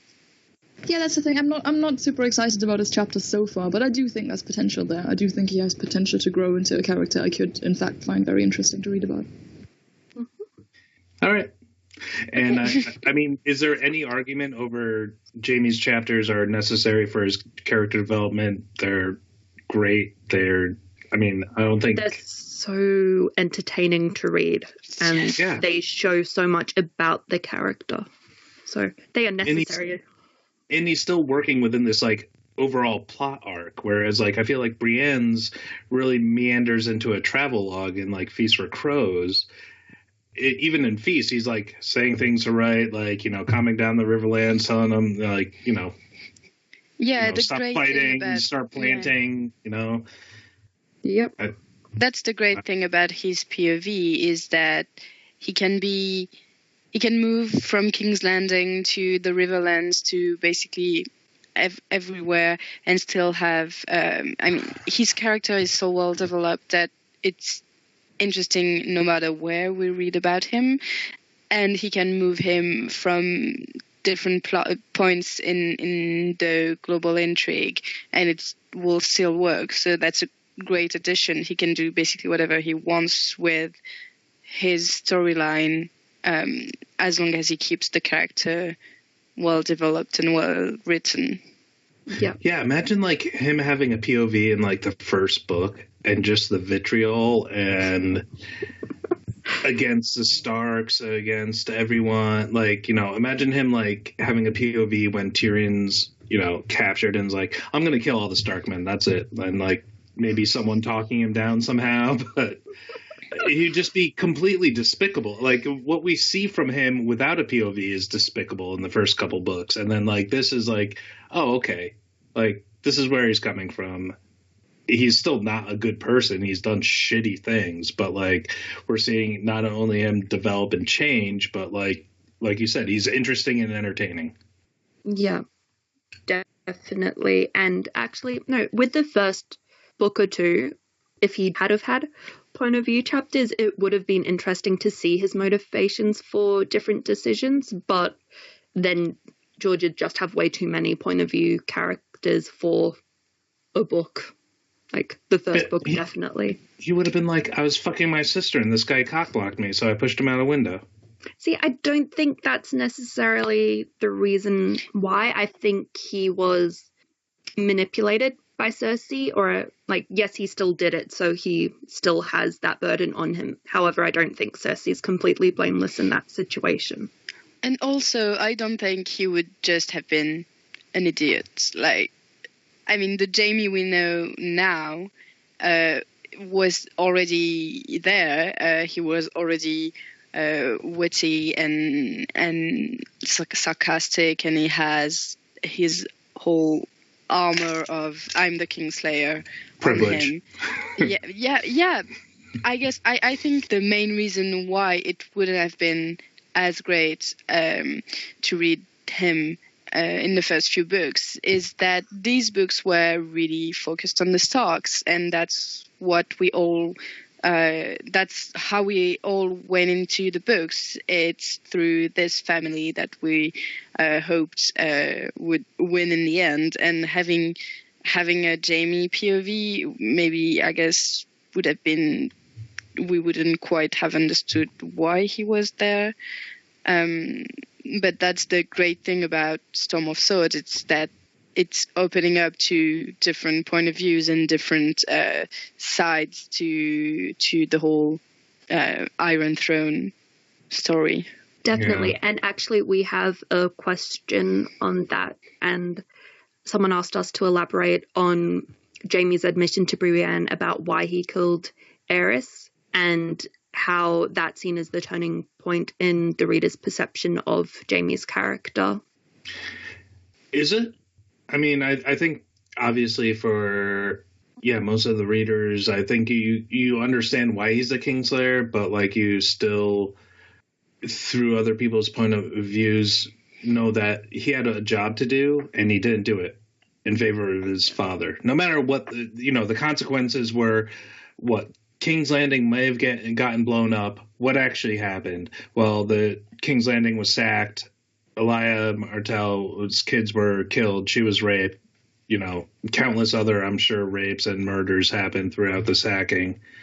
So, I find this weird argument with the Red Wedding, too, when he's like, oh, isn't it better to kill 10 at dinner than like 1,000 on the battlefield? They killed the entire army as well. Like it was Northern Lords and their armies were killed at the Red Wedding. So I don't understand, like, the same amount of people were killed. It's just in a different way. So yeah, well, half as much because they didn't take any losses. Yeah, right. Okay. That's true. Fair. Actually, on Jaime, I do like if you think. If you think about this, Matt, for you, what is the turning point, and why did you start liking Jaime and understanding him? Because if it's not that admission, that revelation, what is it? I think it's when he really starts going against his father and Cersei. I mean, he kind of says stuff against Cersei, and then, his ultimate defiance of her is, when she writes him, I love you, I love you, I love you, please come. And he's like, meh. But when he stands up against his father and saying, I am a Kingsguard, I am my own man, I'm not your puppet, your puppet heir or whatever. And I think that's what really turns him into an interesting character where you think originally he's all for House Lannister. Yeah, okay. That makes sense too. I don't know. With me, it's more of a iterative process where, like, he slowly becomes, like, better in my view. I mean, I agree with Varley. I think him kind of turning away from just being 100% a Lannister supporter and then not having anything else to his character, really. Us seeing him turn away from that makes him more interesting to me. I think that's kind of when I started finding him more interesting to read. Yeah, and I would say there's two moments that could have been his turning point. And one of them is when he goes back for Brienne to save her in the bear pit. And the other one is where he's reading the white book about what Barristan had written about him. And he's like, oh, shit. Like, okay, well, you know what? I have a long time to add to this page, and what needs to be added to it has to be good. With Jaime and the white book, he has a lot of stuff to write in it. It's just, I don't think he necessarily will, because he can write in that he saved everyone in King's Landing by killing the Mad King and saying that what King Aerys was planning to do and the reason why he did it. However, he hasn't, or at least not yet that we know of. And he could write in and say that he saved Brienne's life in the bear pit and saved her from being raped as well. But he hasn't, or at least we haven't seen him do that. So, and I don't think he necessarily will either, because I don't think he sees what he has done as being terribly great, not compared to people he idolizes like Arthur Dane, whereas I think if he had have taken down a criminal organization, I mean a band. Oh man, okay. If he had have taken down the outlaws, the outlaw bandits, yes, outlaws, anyone like that, I think, yes, he would write it in the white book. And if something like that was widely publicized, then he would feel, he wouldn't be ashamed of writing it in the book, whereas I think he is ashamed of what he did, and so he hasn't written it in, even though it is something commendable. What kind of stuff can go in the white book? I think the white book issue is that Jaime doesn't want to write himself in. He wants, or he would have wanted, to be recognized by his peers. I'm not sure he cares about how he's remembered, but he cares about the fact that everyone sees him as a Kingslayer now, and whatever he writes in the white book won't change that. But I think it's kind of maybe. Well, yeah, of course. Yeah. It was the fact that he was able to stay on the King's Guard through two regimes, and both of the kings he didn't like, and one he killed and one he wanted to kill. Yeah. So I think there's a dignity even to Barristan. During the uprising of Duskendale, getting the king out, and that was good, even though the king was a fucking maniac. Like, under that regime, like, whatever you did to support the kingdom in that way, like, whether it was kill, like, a Blackfire pretender or rescue the king, was good. And so he has to toe a line that is almost impossible for him to do a good deed besides, the Kingswood Brotherhood and saving Brienne of Tarth, who had sworn allegiance to Catelyn Stark, who was in open rebellion against the crown. Like, I think it gets very confused, and even though his deeds are now getting more heroic, they'd be hard to put in the book in a sense that would be like, this is what a Kingsguard does, and not just this is what a Lannister does, or something like that. Yes. And then I'm also not sure what kind of magnitude a task has to have to go into the book. If you win a tourney, you can write it in. Yeah. Sure. But for example, saving Brienne, for example, I do think that's an important thing to do. I do think that's a commendable thing to do. But is this something that's is there a specific set of standards that they need to abide by to be able to write? Yeah, so if you save some peasant from something horrible happening to them. But she's not a peasant. She's a maid. No, I know. She's a lady. Yeah, I know that. But she's not a princess. Presumably there's a limit somewhere for how important something has to be. Right. I mean, I'm not saying that I necessarily agree with this, but I'm sure you can't like if you save someone, it needs to be someone of a certain standing. And I don't know if Brienne is important enough in that scale. I mean, I would say she is, but maybe. No, I just agree with you. for the book. I don't know. I would think she is, except she was not only backed Renly and then Robb Stark or Catelyn Stark, and she was a member of Renly's Rainbow Guard. So yeah, well, Everyone also thinks that she actually murdered Renly, so. So I guess saving her isn't the kind of deed that can go into the White Book then, whether it should or not, from our perspective. But within the world, to me, it isn't. Yeah. So the White Book has to be like. Oh, and in wait, wasn't it Siege of in the... Liverland with no deaths would count. Yeah, that's true. But didn't they write in the White Book about the bad Kingsguard dude? What? In the... It's either in Feast or Dance in Dawn.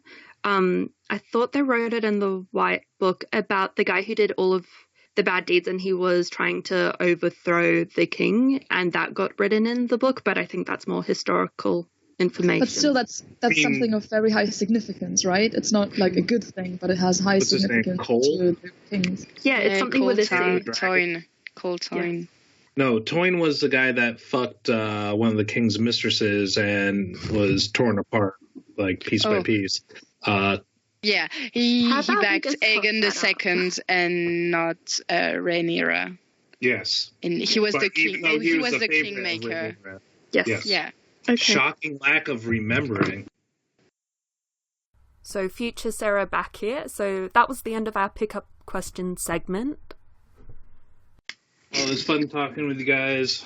Looking forward to hearing about the Tyrell conspiracy and some of these other stupid questions. On that note, this next section is chock full of Tyrell questions, and in it I am joined by Jock. Hello, Jock. One little Jock chew on the forums. Hannah.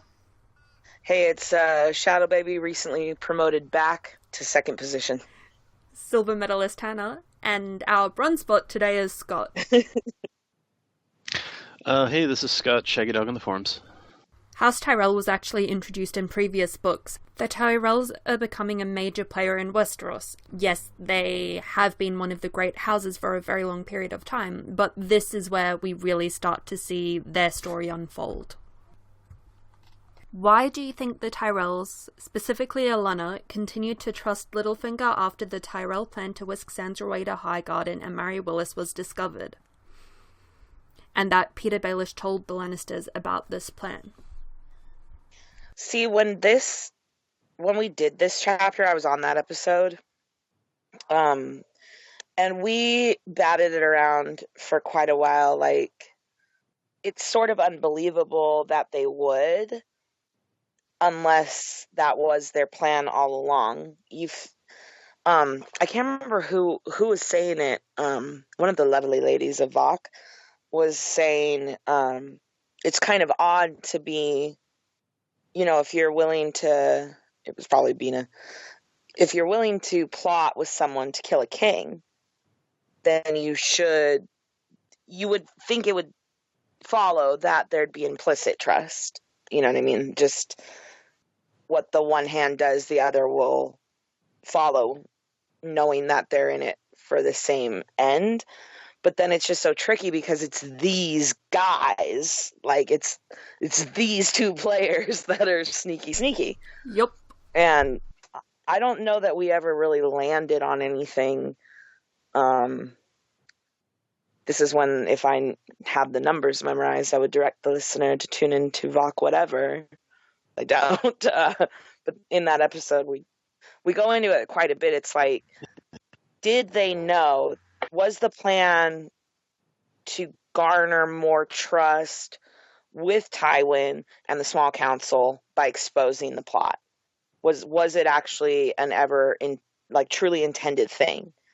Or was that all a murmurs farce for Peter to act like he's with them, throw suspicion, or at least throw some shade on the Tyrells, but not enough, it's just, it's so complicated.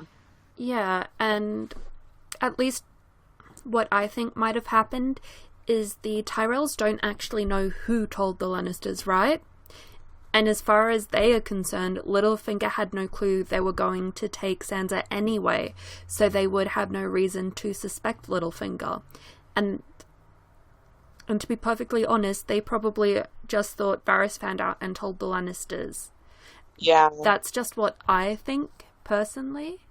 Or they, tried to outmaneuver him and he outmaneuvered them. But there's still that sticking point of, clearly they were in on this assassination plot together. So why, if you're in such deep enemy territory with your back to a wall about to assassinate a king and you're colluding, why not be all in? Why leave anything up to turn into a shit show like that? It's hard to marry with what we know are two very wise, great players of the game. It just seems so high risk. Well, I mean, if you look at, how Littlefinger initially started off with the Tyrells, he started off by borrowing money from them. He mentions that it's like the first council meeting that Ned attends in Game of Thrones that the crown owes money to Mace Tyrell. So from the beginning of the story, he's had open communications and dialogue with House Tyrell, at the very least as a way of borrowing money and getting finances for the crown. And from the Tyrell perspective, that's probably a pretty good thing, because that gives you, let's face it, when they lost the war in Robert's Rebellion, they're kind of sitting on the outside looking in, and loaning money to the crown kind of gives them that foot in the door to get reintroduced to court, to have another shot at being significant or wielding some political power in the realm under the next generation. Maybe not Mace, but the generation that they're going for, Marjorie's generation and Loras. They can actually step in and start being someone of significance and getting their house back into a greater role of prominence, which is what they're going for the whole time. And it's also Littlefinger who comes to them after Renly's death and, kind of brokers that deal to get them to come in and save the day for the Lannisters against Stannis. So I really still I really have a hard time, buying into the fact that, they plotted to implicitly kill Joffrey. I really can't see the idea that Littlefinger would have, double-crossed them just straight up to kidnap Sansa. That just doesn't seem to make sense on that level. I could see him double-crossing them if the plan was to kill Tyrion and get Sansa out of there. And it also kind of makes sense that Littlefinger could, further ingratiate himself to the Lannisters by, dropping a clue that, hey, once you break that betrothal between Joffrey and Sansa, the Tyrells are going to try and scoop up the north by wedding Willis to Sansa. And Tywin even mentions, there's nothing public about it, that it was a plot that they were breaking up when he was having that small council meeting where he announced that Tyrion was going to be marrying Sansa. So I don't think that it was publicly known that Littlefinger kind of spilled the beans on, the Tyrells' plot to marry Sansa. Yep. We don't know for certain if it was the Tyrells and Littlefinger, because the Littlefinger isn't exactly the most credible source. True. That's true. I think it's just stuff that he says, and then coupled with certain revelations on certain other forms of media that we take as confirmation. Yeah. But that's, it's a good point, Jock. That's not necessarily also a reliable source either. Yeah, because Littlefinger is an unreliable narrator, and we know that he is very willing to lie to people around him. No, he slept with Cat. He definitely slept with Cat. He thinks he slept with Cat. No, he did it. He got it in. It's good. He's a bro. Okay, So I'm sorry, what was the question? I haven't asked it yet. No, I mean the one we were just talking about. Did we actually answer it? Yeah, I think so. How do we feel about Willis corresponding with Oberyn? Who? I'm just kidding. Sorry. We have so much to get through. So, do you think that Olenna played any part in the betrothal between Margaery and Renly? Because her first engagement to Prince Daeron Targaryen would have gone a similar way as Margaery's to Renly, because Prince Daeron preferred the company of men. What do you think? Abso-fucking-lutely. I don't know who else could have brokered that arrangement. I think Loras might have, and Margaery might have, but I think the whole house, Olenna, Margaery, Loras, and Mace, really want Margaery on the throne.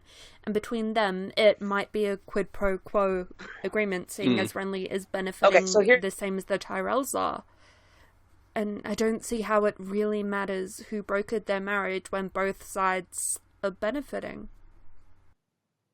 Here is my thing with that, and feel free to cut this out. Who among us has read the books before they watched the show?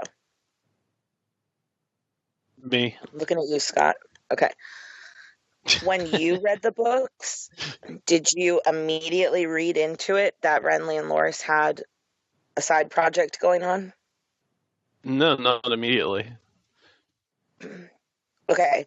Because my dear friend, Sue, avid book reader, she never saw it and thinks that that is just a pure show thing. There are allusions to Renly being gay, but she just thinks there's no confirmation in the books of them having a relationship together at all. I mean, don't get me wrong. I think it's a wonderful interpretation that, I'm happy to go with, but I definitely don't think that's necessarily how George wrote it, especially given the time period. No, it is. Yeah. Like, he flat out said it is. Like, there's even allusions to it in the book. Like, Loras buries Renly in secret at a place like only they knew, that Renly showed him. Loras also says something to, I can't recall who he says it to, possibly Jaime, but he says something like, once you've seen the sunset, a candle doesn't hold an equivalent, or something like that. I can't remember exactly what it is. A candle isn't nearly as beautiful, but I mean, it's flat out clear like Loras was in love with Renly. Oh, okay. See, I saw that part of the show first, so I've always seen it with those glasses on when reading it. You know what I mean? Well, the show does a lot to spoil things. It's curious. I would have never, even thinking about Loras and Renly the way I do, I would have never really, it didn't occur to me of his involvement with that betrothal. I would have said maybe the messenger, but I would have thought that definitely Olenna was the one orchestrating it. Because as much as you love a king, it's like, do you really want to throw your sister at him necessarily? Like, that puts your sister in a direct line of fire. I think the thing is, Margaery really, really wants to be queen, and that's what she's always wanted, and her family knows that's what she's always wanted. I almost think that she's like Cersei, and since from a young age she's dreamt of being the queen. And originally Loras and Renly were trying to replace Cersei with Margaery as Robert's queen. So I guess in the Tyrells' mind, the next best option after Robert's death is Renly. And for Renly, he gets all of the Reach's forces allied with him, which gives him a far better chance of becoming king.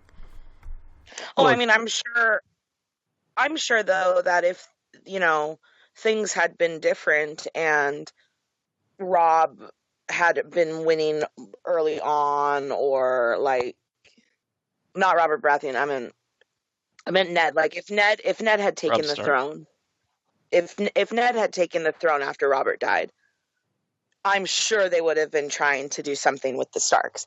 If Stannis had been in a better position, or Renly had backed him, I'm sure they would have been trying to find a way in there, I think the reason why they didn't ally with Stannis is because he is already married and he already had an heir, and there's no spot for Margaery anyway. Yeah, exactly. Yes, but his wife is virtually infertile. They don't really have an heir under anything but Dornish law. They only have Shireen, who's by all accounts a, sort of sickly girl. And it's not unheard of for someone to set their wife aside in order to produce heirs. Yeah, but I think with Stannis, he's very much by the book, and I don't see him marrying anyone unless Selyse dies, and then he will. No, I mean, and this is all in a world where Stannis is a completely different person, and Renly doesn't challenge him for the throne. Obviously, you know what I mean? Like, he would have to be a different person anyway. But my point is that their whole family, I think that's their goal. They are climbers.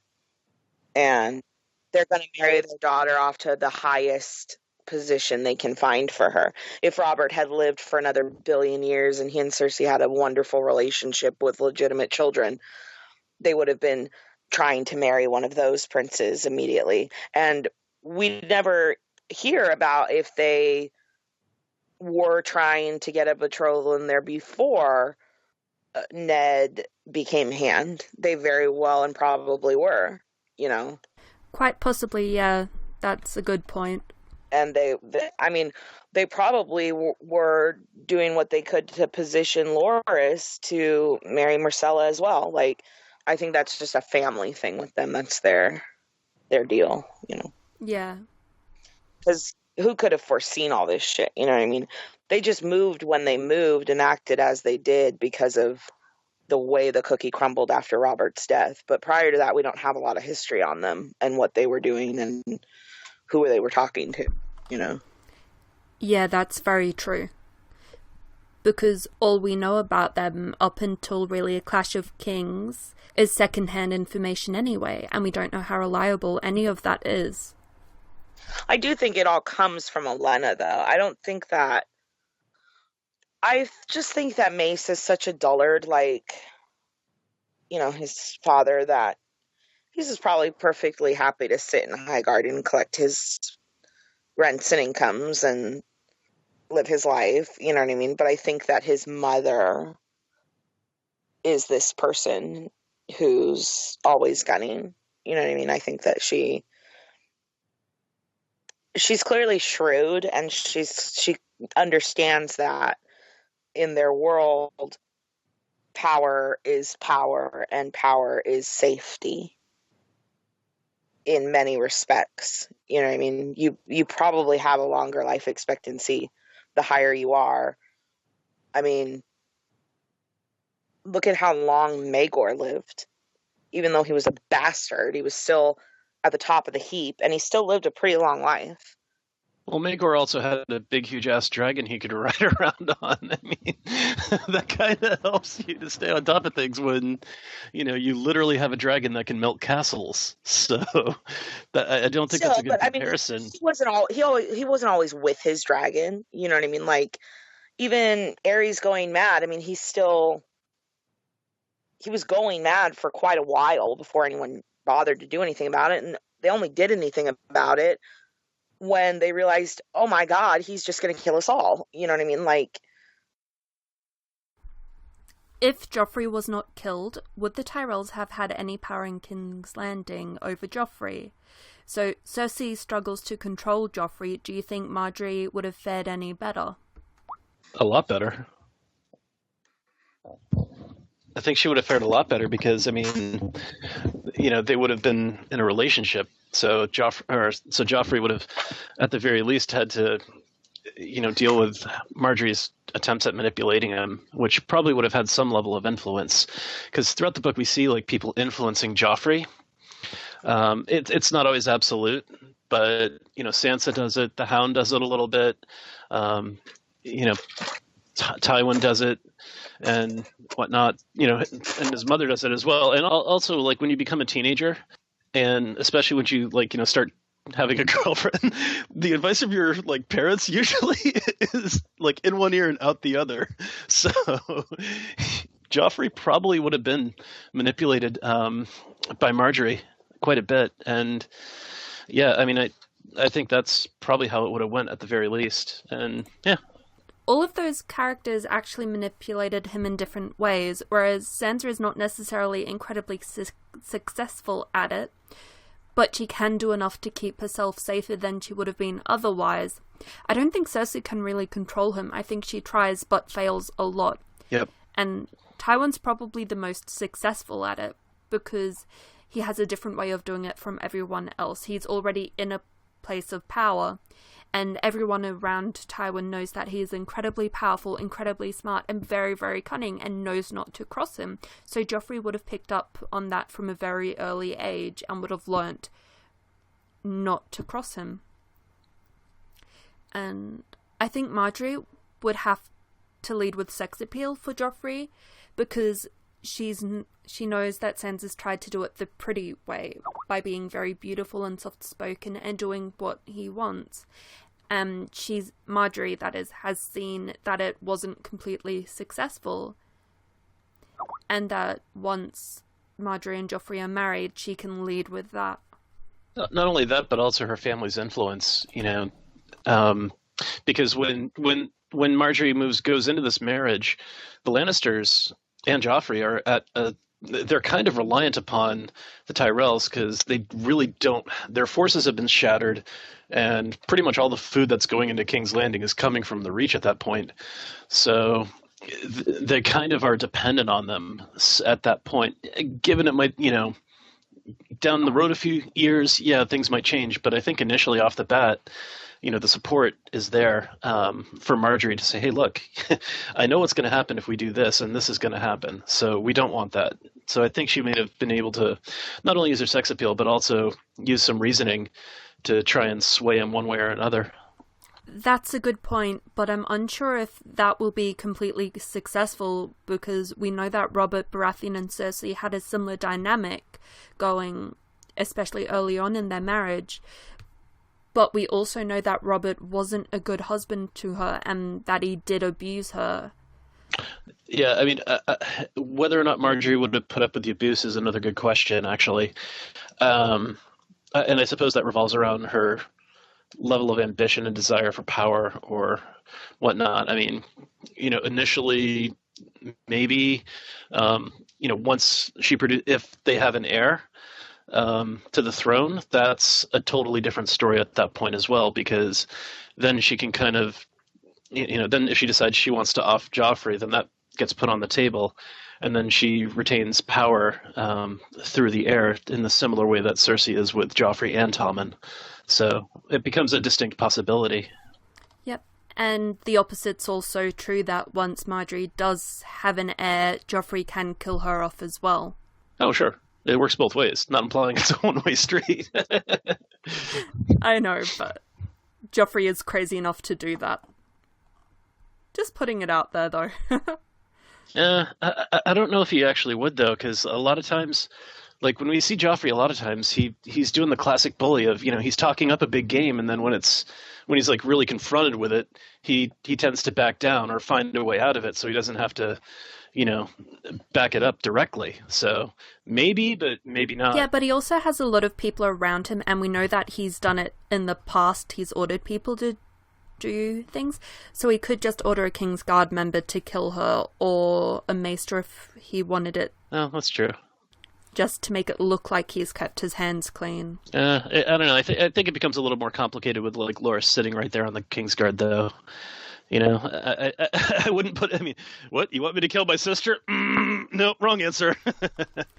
I think it's more like either kill off Loras first, or tell all of the King's Guard members apart from Loras and tell them to keep it quiet.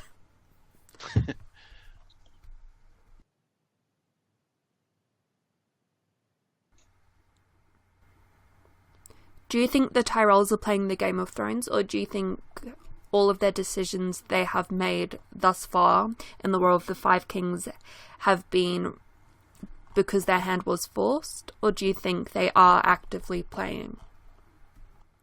I mean, I think it's a little bit of both. They are definitely playing the game because they are plotting and scheming, but some of the situations don't pan out as expected, so they kind of have to, at certain points, take another look and say, okay, that didn't work out, and then be a little bit more reactionary. Certainly with the death of Joffrey, I think they kind of said, okay, that didn't work out. Now what do we do? Well, we cannot lose everything, and we can marry Tommen, and it puts us back a few years, but it doesn't put us out of the situation. So, yeah, I think it's a little both. I'd probably say like the latter is true until Renly's assassination, and then they switch gears to the former and start actively playing the game again for survival. That's when they start bidding and bargaining so that they aren't going to be punished for initially going against their masters. I think they were playing the long game, starting with trying to get Margaery on the throne with Robert, and then they had to switch to being reactionary once Robert was killed in how they sided with Renly. And now they are back to playing the game, trying to and ensuring that Margaery is on the throne. So I think their game plan has changed a lot, but they are still playing the game very, very well, and they're just rolling with the punches they get thrown. Yeah, I agree. And they're also doing a good job of making sure that Margaery's in a good position as well. Unlike Sansa, who just kind of showed up as the betrothed and ended up in one of the most horrible positions ever. They've kind of positioned themselves in a really good spot where they can make a lot of bad shit happen should something unfortunate happen to Margaery. So, yeah. Exactly, because they still have Willis at home, so if anything happens to them, he can cut off the food supply in an instant, and then King's Landing is back to famine. Yep, exactly. So I think it's clever keeping Willis at home so they can have a deal going so that he receives a letter, let's say, every 2 weeks, and if he doesn't, he's to stop the food supply. Right. That's my point with them kind of going with Renly and not the Lannisters. I mean, it's probably easy to foresee that at some point there'd be turmoil, probably a siege, and there's an assload of people crammed into a small space. So when things aren't being hauled in, shit's going to turn south real quick. And being in control of that, it does give you a lot of wiggle room to. I mean, look at the Tyrell outcome during the rebellions. It's just they get away with shit because of who and what they are, and they probably know it. It's not necessarily like they plan on playing it, but they always know that it's a fallback that's easy. It's like having a college degree when you want to be a rock star. On that note, you've been a rock star for listening through to the end of this episode, and thank you so much for joining us on this question-filled saga. And you can find the Vassals of Kingsgrave on Facebook, Instagram, Tumblr, and YouTube. And you can join us on a podcast of Ice and Fire forums at any time. And the next episode of the Reread is number 65, and that will be hosted by Bina. And all of those chapters are from A Feast for Crows, so that's Brienne 2, which is where Pod joins up with Brienne, The Soiled Knight, which is an Eris Oakheart chapter, and Cersei 2, which is Tywin's funeral. So read along at home and come back for the next episode. And do any of you have any upcoming episodes that you'd like to plug? Doctor Who. Yeah, Doctor Who's coming out at some point. So everyone get excited for that, you Whovians. Eventually, when I edit it, Mindhunter will be coming out. But... Get on that, Matt. I want to listen. Yeah, Hannah's on the Mindhunter episode as well. Actually, Tanja and Marie are on episode 66 of the Reread 2, if you want to check that out. And thank you so much for listening, and goodbye. Bye. Bye. Bye. Bye. See you soon. All right. Yeah. Bye, everyone. Anyway, stay blessed. Many blessings. But this is why I love podcasting with you.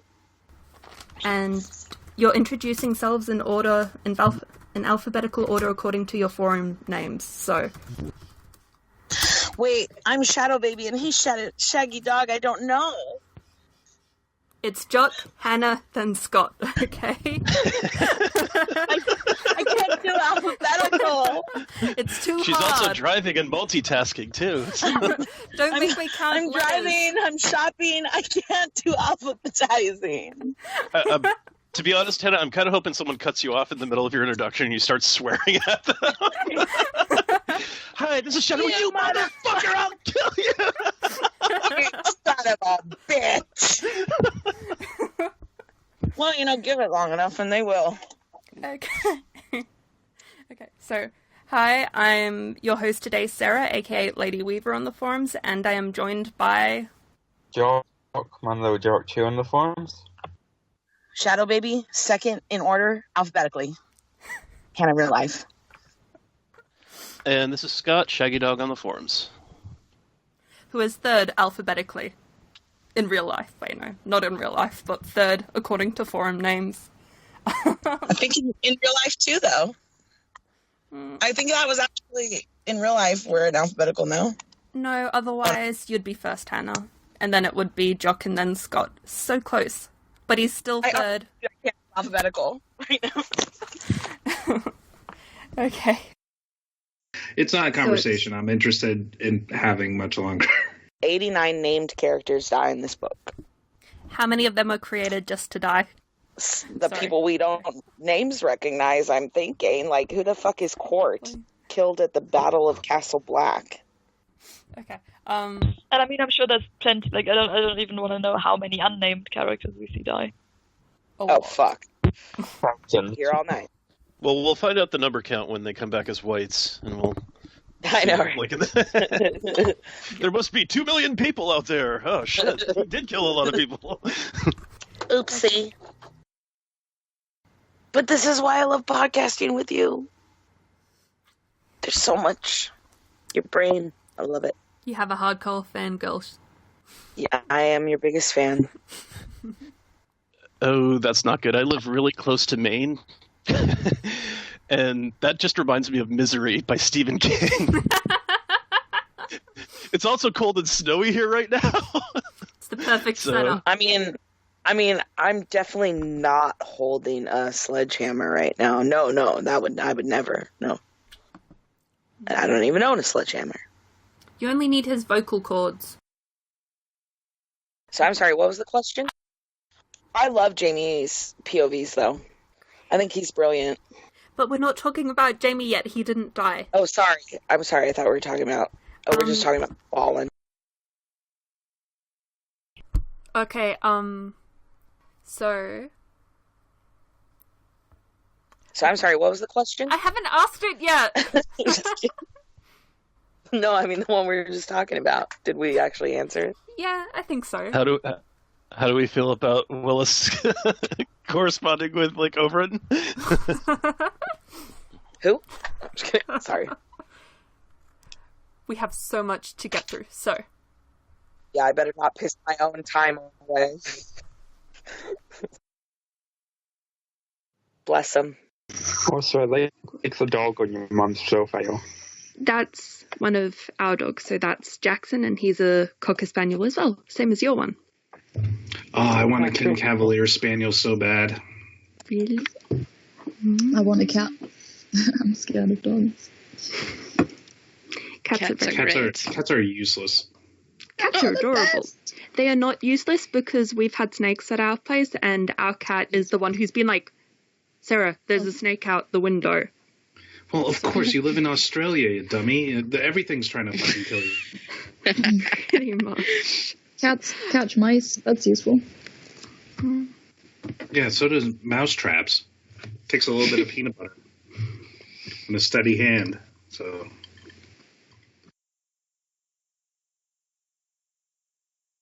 it's not a conversation I'm interested in having much longer. Quite frankly. Varley doesn't want to be on this podcast. Okay, bye. Well, he got roped in literally You guys pulled me off my goddamn fine, hammock. so. I made an accent wall today, and I made a cold box for vegetables. I've toiled all day. No one forced you to be here, Varley. I did. Please don't be mean. Oh, don't well, leave. okay, so Sarah has means of manipulating you that we don't, but we didn't force you. Please don't leave. Okay, we'll move on to the next question. Yeah. Okay. Shocking lack of remembering. Dude, Anyway, don't blame yeah. me, okay? It's like 5 a.m. for Sarah. It's 4:30. Why aren't you sleeping though, Sarah? I don't understand why we're doing Because this. this was the only time you could do, okay? Sorry. Otherwise I would be asleep. Okay, let's move on. Scroll through it. Okay, what do we still have to cover? I think Was that that's proper English? I'm not sure. Yes, it was. It was great English. How would you know, Sarah? I don't. Sorry. I'm just saying yes. Don't be mean. I'm sorry. Oh man, I'm sorry. We get bad English days. I also get like terrible German days, so I do really understand it. Most days are terrible German days. I get mixed French and English days where half of my sentences or words will be in English, and I'm like, oh damn, I cannot figure out what this word is in French. And You're like, suckless shit! Well, it was fun talking with you guys. All right. yeah. Bye, Everyone. Goodbye. Happy Zombie Jesus Day. Happy Zombie Jesus Day. Happy Zombie Jesus Day. And Passover. Bless them. 7 blessings. Had to be there. Once again, join us on the podcast of Ice and Fire forums.